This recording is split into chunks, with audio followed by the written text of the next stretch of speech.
देंगे, बात करो, बात तो तुमको करनी होगी, न्याय तो तुमको देना होगा, नहीं देंगे तो लड़के लेंगे, लड़के लेंगे, लड़के लेंगे, अपना हक भूलो मत, भूलो मत, भूलो मत।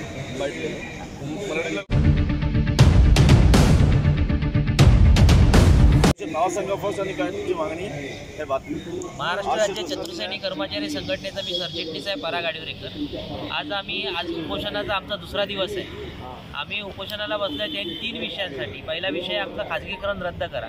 जे स्मार्ट कंपनीतर्फे रुग्णालयात आणि वैद्यकीय महाविद्यालयामध्ये जे खाजगीकरण चालू आहे ते रद्द करण्यासाठी आम्ही आज बसलेलो आहे। इथे त्यांनी अनावश्यक खाजगीकरण आपल्या इथे करतायत। जर सरळ सेवेत आपली सर्व सफाईकारांची पदं भरलेली असताना त्यांनी कॉन्ट्रॅक्ट सिस्टम आपल्याकडे आणलेली आहे आणि हा खर्च फुकट होतोय। जो खर्च रुग्णांवर खर्च करायचा होता तो अनावश्यक खर्च इथे चाललेला आहे आणि त्याच्यामुळे सफाईकारांच्या पदांना पण धोका आहे। हे संघटनेने ओळखून आम्ही हा पहिला विषय घेऊन आंदोलन करतोय।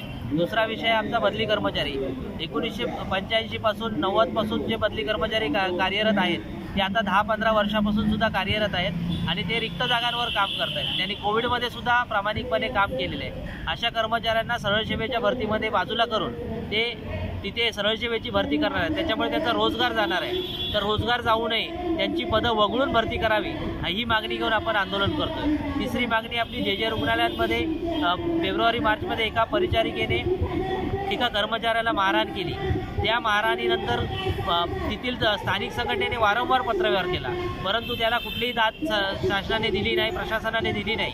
त्यानंतर नाईलाजास्तव 3 आणि 4 जुलैला आपल्याला तिथे 1-2 दिवस काम बंद आंदोलन करावं लागलं। तर आंदोलनानंतर न्याय मिळाला, परंतु न्याय देत असताना त्यांनी त्या कर्मचाऱ्यांचे पगार सुद्धा कापले। तर ते पगार परत मिळावे यासाठी आपण इथे आंदोलन करतो। या सर्व विषयावर आम्ही प्रथम माननीय आयुक्तांची बैठक 27 जानेवारीला घेतली। त्या बैठकीमध्ये काही निष्पन्न झाले नाही। त्याच्यानंतर 29, 30 आणि 31 हे 3 दिवस आम्ही काम आपलं निदर्शने केली आपल्या कार्यालयासमोर। त्यातूनही सरकारला जाग आली नाही, म्हणून आम्ही दिनांक 3 पासून आम्ही बेमुदत उपोषण करतोय। तर आज हा दुसरा दिवस आहे। तरी आमची सरकारला विनंती आहे, लवकरात लवकर आमच्याशी चर्चा करून आमच्या मागण्यांवर सकारात्मक तोडगा काढावा अशी आम्ही शासनाला विनंती करतो।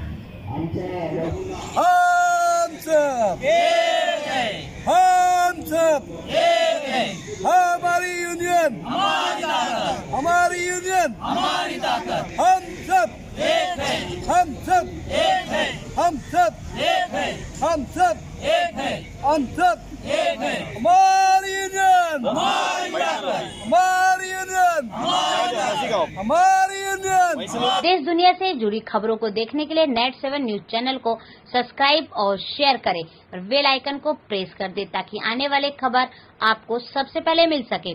फिर मिलते हैं एक नई खबर के साथ। जय हिंद।